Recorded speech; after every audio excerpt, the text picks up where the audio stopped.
Welcome into a fresh new hour of CBS Sports HQ. I'm Jordan Giorgio. That's Chris Hassel. We have a ton to get to today, including what we're expecting from tomorrow's NFL trade deadline. We've got our first set of college football playoff rankings from the selection committee. We got the Dodgers having their World Series parade, but we begin with what's trending right now. Yeah, and it's in the world of baseball because, oh, don't touch it.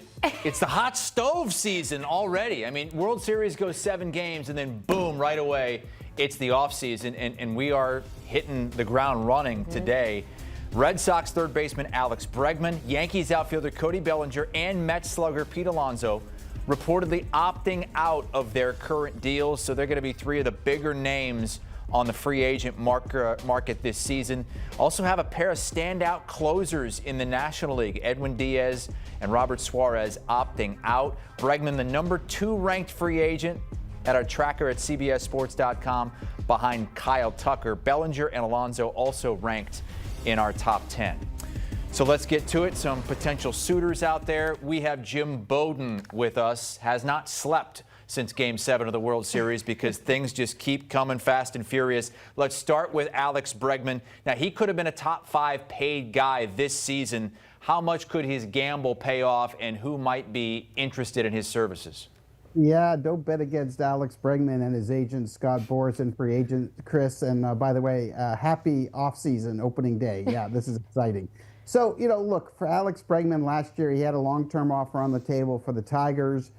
He gave the Tigers a number they weren't willing to reach, so he ended up doing a short-term deal with Boston with an opt-out. How did it work? Perfectly. Red Sox loved him. He did have to fight some injuries, but he produced on and off the field. He was really responsible for helping to mentor rookies like Roman Anthony and Marcelo Meyer. His leadership skills were felt. They would love him to return to Boston and bring him back. But this time around, Alex isn't looking for a short-term deal. He wants that long-term 6-year deal. And I think he has a shot to get it. I mean, think of this for a minute, Chris. How many teams are looking for a third baseman right now besides the Red Sox? Detroit Tigers. The Yankees have McMahon, but they could use an upgrade. The Phillies would like to upgrade over Alec Bohm at third base. Seattle's third baseman, Eugenio Suarez, is a free agent. There's an opening there. So there's just a lot of places in free agency that fit for Alex Bregman. He's going to get the long-term deal this time. It'll be interesting to see where the bidding goes, but when you're represented by Scott Boras, it might be a while before you get your best offer. You mentioned the Yankees there. The Yankees also being mentioned with Cody Bellinger, who opts out of his $25 million deal with those New York Yankees. Who are his potential suitors outside of the Bronx? Yeah, and there's another Boras client, by the way, so keep that in mind in negotiations. And another player that is going to look for that long-term deal. His agency already comparing him to Kyle Tucker, who's expected to be the highest paid free agent from this class. But for Cody Bellinger, what makes him so valuable is his positional flexibility. He's a plus defender at first base, right field, center field, and left field. That helps him in free agency. That means more teams have a fit. The Yankees would like to bring him back. I'm told the Mets will have interest if they don't bring back Alonso. They would have interest for first base. I understand the Houston Astros will be in on him. Another team, the Kansas City Royals, would love to get him to play one of the corner outfield spots. Seattle Mariners, if they can't bring Josh Naylor back, they'll consider Bellinger for first base there. It's going to be a lot of takers for him, a lot of bidding. He's coming off a great year, and he's got speed, he's got power, he's matured.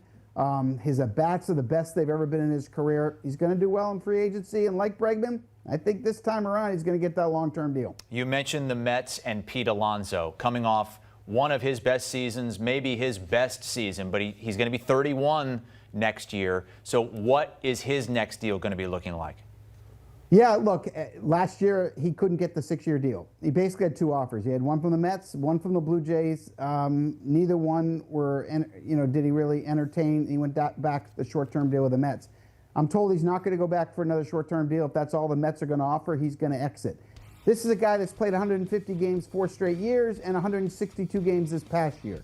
You know what you're getting with Pete Alonso. You're getting 40 home runs. You're getting a guy that's proven he can perform on the biggest stage in October. You're talking about a great teammate, someone that keeps the clubhouse loose. He can handle the big market. So, look, I think that going back to the Mets is what he prefers. He loves it there. He considers it home. I just don't know if David Stearns is going to step up and pay the money. I think he'd be a really good fit in Boston. They're looking for a first baseman. Can you imagine, Chris, the damage Alonso could do to the green monster in left field in that lineup? I mean, oh my goodness. I mean, that would be, I think, just an incredible fit. Seattle Mariners, again, if they don't get Naylor or Bellinger, Alonso, that power in that lineup that they have, him and Cal Raleigh together, what do they hit? 100 homers next year? I don't know. It'll be something stupid, right?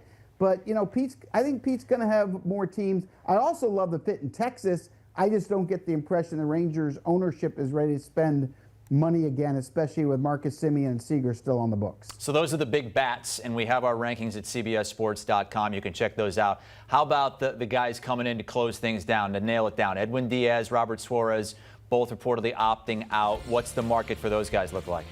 Yeah, look, they're going to get, I think they're going to get 4 years between 80 and 90 million, right? I think they're going to be in that area. There's not a lot of teams in baseball that are going to be willing to commit that kind of money to a closer, especially with all the injuries we see. You know, even the Dodgers with Tanner Scott this past year. I mean, a lot of times they don't work out, but these are impact guys. And I think the only teams that really can play at this level are the biggest market teams. The Mets, the Dodgers, the Yankees. I think all three of them need these guys. I also wouldn't sleep on the Atlanta Braves, depending upon what they can do at shortstop, but I wouldn't sleep on them. Iglesias is a free agent, although I think he'd like to get a less expensive closer. I think he's open to it. Diaz would be a really great fit in Atlanta in particular. But I think both these closers will end up doing all right. I'm not sure the reliever market, it's so flush with inventory, and there's so many teams that want them, but so many teams are so scared of injury with relievers based on how much they're being utilized. You know, when starters, for the most part, are only going through the lineup twice, these relievers are being used so much they break down. Look at the Dodgers from last offseason, right? They went and got Tanner Scott. They went and got Kirby Yates.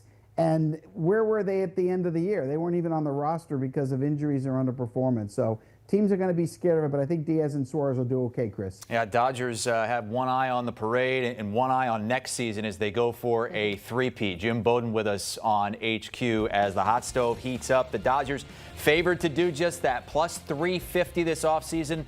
You may have noticed that there was only one team that was mentioned in every single one of those conversations: Bregman, Bellinger, Alonso, Diaz, Suarez. It was the New York Yankees. They're 7-1 to win the World Series, trying to knock the Dodgers off that top perch, Jordan.